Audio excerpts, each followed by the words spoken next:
আসসালামু আলাইকুম প্রিয় বন্ধুরা, আশা করছি আপনারা সবাই অনেক ভালো আছেন। তো বন্ধুরা, আমরা আজকে দেখিয়ে দিব নৌবাহিনীর কোন পদের কী কাজ। তো আমাদের অনেকেরই স্বপ্ন থাকে যে আমরা নৌবাহিনীতে চাকরি করব, বাট সবারই স্বপ্ন থাকে, বাট কিন্তু অনেকে যোগ্যতার কারণে হয়তো নৌবাহিনীতে চাকরি করতে পারেন না, বা অনেকে রোগের কারণে হয়তো জয়েন করতে পারেন না।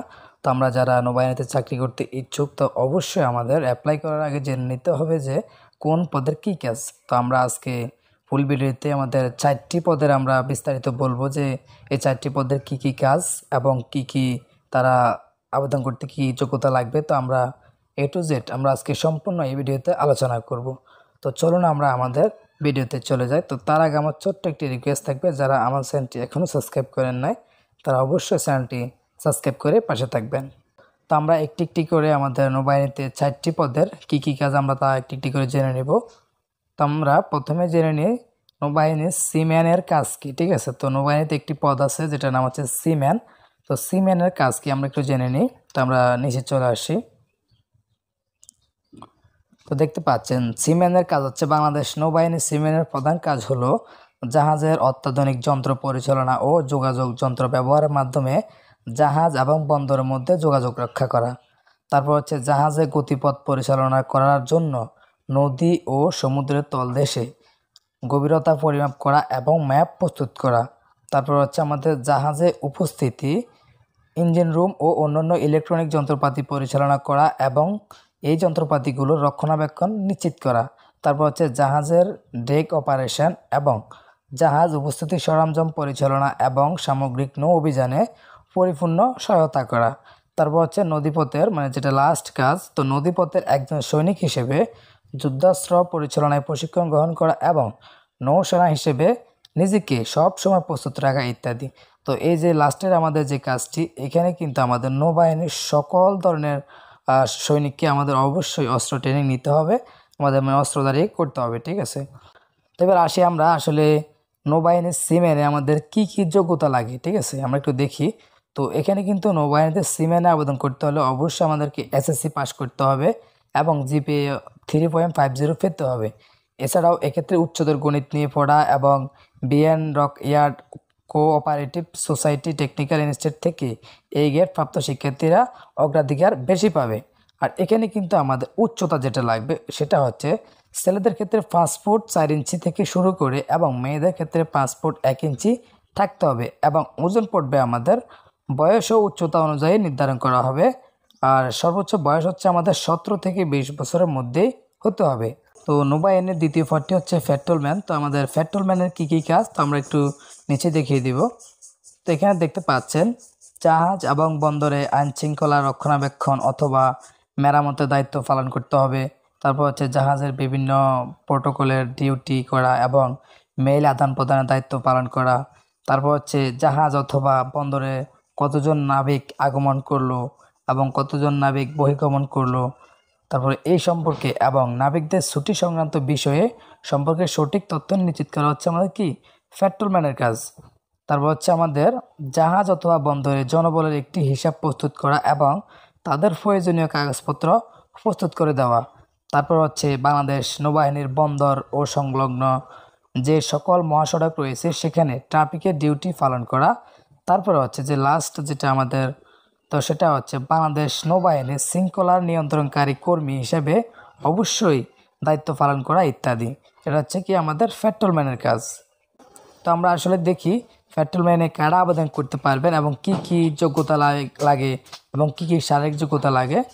তো দেখতে পাচ্ছেন পেট্রোলম্যানের শিক্ষাগত যোগ্যতা হচ্ছে অবশ্যই আপনার মেট্রিক পাস করলে আবেদনটি করতে পারবেন এবং ন্যূনতম জিপিএ থাকতে হবে 3 এবং যারা কুক ও স্টুয়ার্ডের ক্ষেত্রে এসএসসি অথবা সমান পরীক্ষায় ন্যূনতম জিপিএ 2.50 থাকতে হবে। ঠিক আছে, আর এখানে কিন্তু উচ্চতা যেটা লাগবে, পুরুষদের ক্ষেত্রে সর্বনিম্ন উচ্চতা হচ্ছে 5 ফুট 8 ইঞ্চি, এটা হচ্ছে কি পেট্রোলম্যানের ক্ষেত্রে, এবং বুকের মাপ হতে হবে 30 থেকে 32 ইঞ্চি।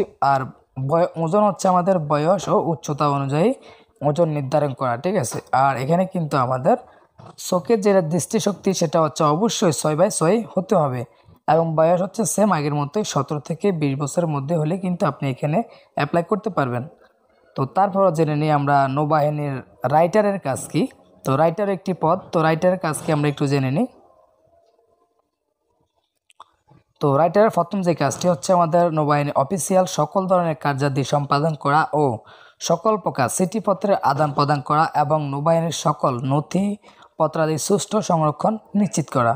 তারপর হচ্ছে নৌবাহিনীর সকল প্রকার ফান্ড অথবা নাবিকদের অ্যাকাউন্টে সুষ্ঠু সংরক্ষণ ও নিরাপত্তা নিশ্চিত করা। তারপর হচ্ছে জাহাজ অথবা বন্দরে নাবিকদের রেজিস্ট্রেশন সুষ্ঠু রক্ষণাবেক্ষণ করা। তো তারপর হচ্ছে আমাদের বাংলাদেশ নৌবাহিনীর বাৎসরিক বাজেট, যেটা মানে প্রতি বছর আমাদের বাজেট লাগে, সেটা সংক্রান্ত সকল ধরনের কাজকর্ম সম্পাদন করা। তারপর হচ্ছে নৌবাহিনীর একজন সৈনিক হিসেবে, যেটা আমি আগেই বলেছি, অবশ্যই সকল সৈনিককে আমাদেরকে যুদ্ধাস্ত্র চালানোর প্রশিক্ষণ গ্রহণ করে এবং নৌসেনা হিসেবে নিজেকে সবসময় প্রস্তুত রাখতে হবে। তারপর যেটা লাস্ট আমরা দেখতে পাচ্ছি, বাংলাদেশ নৌবাহিনীর অফিসার ও নাবিকদের বেতন ও ভাতা সংশ্লিষ্ট সকল তথ্য সংরক্ষণ করা ইত্যাদি। তো আমাদের সংক্ষেপে যেটা বলতে চাই, যেমন সংক্ষেপে বলতে গেলে রাইটারের কাজ হচ্ছে যত লেখালেখির কাজ এবং যত কাগজ কলমের কাজ আছে, আমাদের সকল কাজ কিন্তু আমাদের রাইটার করতে হয়, ঠিক আছে। তো তারপর আমাদের এই পদে আসলে কি কি যোগ্যতা লাগে এবং কি উচ্চতা কত, ওজন কতদূর, আমরা একটু দেখে নিই। যেমন রাইটার পদে শিক্ষাগত যোগ্যতা হচ্ছে এখানেও মেট্রিক পাস করলে আবেদনটি করতে পারবেন এবং জিপিএ থাকতে হবে 3 পয়েন্ট, তবে যে কোনো শাখা থেকে কিন্তু আপনি আবেদনটি করতে পারবেন। আর উচ্চতা হচ্ছে অবশ্যই রাইটার পদের জন্য উচ্চতা 5 ফুট 4 ইঞ্চি হবে। এখানে কিন্তু আমাদের প্রায় 7 ফুট 6 ফুট এগুলো কিন্তু লাগে না, জাস্ট 5 ফুট 4 ইঞ্চি হলে চলে। আর হচ্ছে ওজন, তো অবশ্যই ওজন হচ্ছে আমাদের বয়স ও উচ্চতা অনুযায়ী ওজন ম্যাপ করতে হবে, তবে বুকের মাপ হচ্ছে 30 থেকে 32 ইঞ্চি। তারপর এখানে কিন্তু দৃষ্টিশক্তি, যেটা অবশ্যই 6/6 হতে হবে এবং বয়স কিন্তু 17 থেকে 20 বছরের মধ্যেই হতে হবে। 20 বছর উপরে গেলে কিন্তু আপনি আবেদনটি করতে পারবেন না। তো তারপর পদটি হচ্ছে নৌবাহিনীর আরেকটি পদ, যেটি আমাদের নৌবাহিনীর টেকনিক্যালের কাজ। তো এখানে হচ্ছে আমাদের নৌবাহিনীর টেকনিক্যালের কী কাজ। তো নৌবাহিনীর টেকনিক্যালের কী কাজ আমরা একটু জেনে নিই।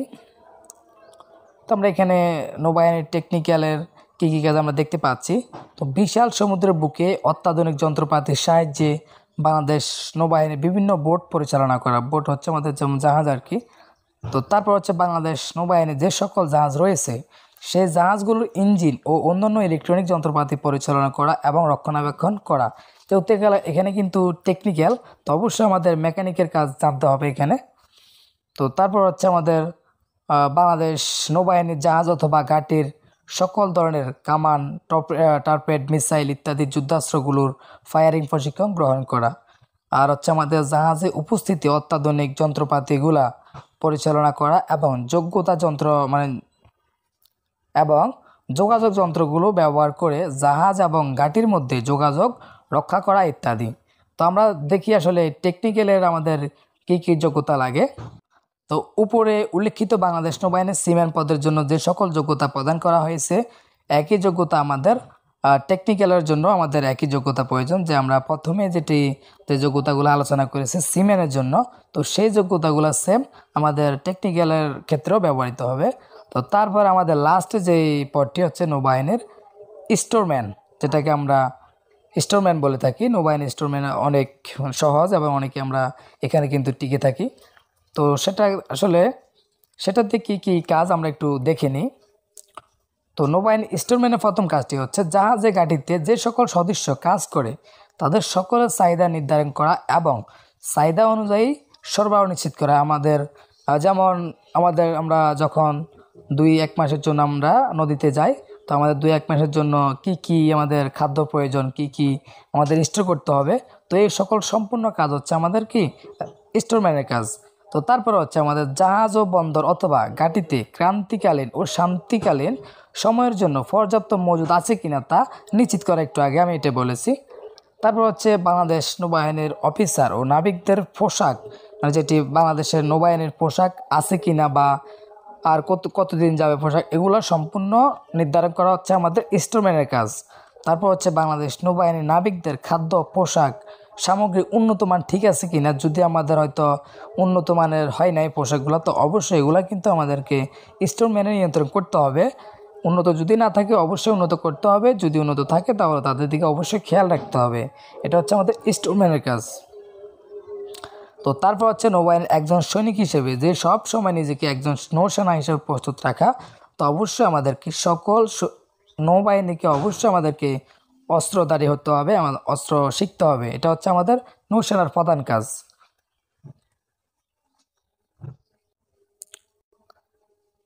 তো তারপর হচ্ছে আমাদের এখানে কিন্তু আবেদন করতে কী কী যোগ্যতা লাগে আমরা একটু দেখিনি।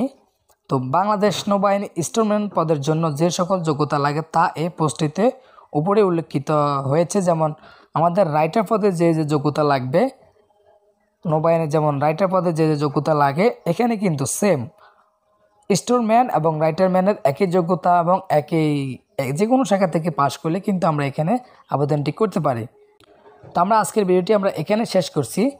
যদি আমাদের নৌবাহিনী সম্পর্কে আপনাদের কোনো প্রশ্ন থাকে তো অবশ্যই আপনারা কমেন্ট বক্সে কমেন্ট করবেন। আমি আপনাদেরকে অবশ্যই সেই প্রশ্ন অনুযায়ী আমি আপনাদেরকে সমাধান করে চেষ্টা করব। তো আমরা আজকের ভিডিওটি এখানে শেষ করছি। ধন্যবাদ।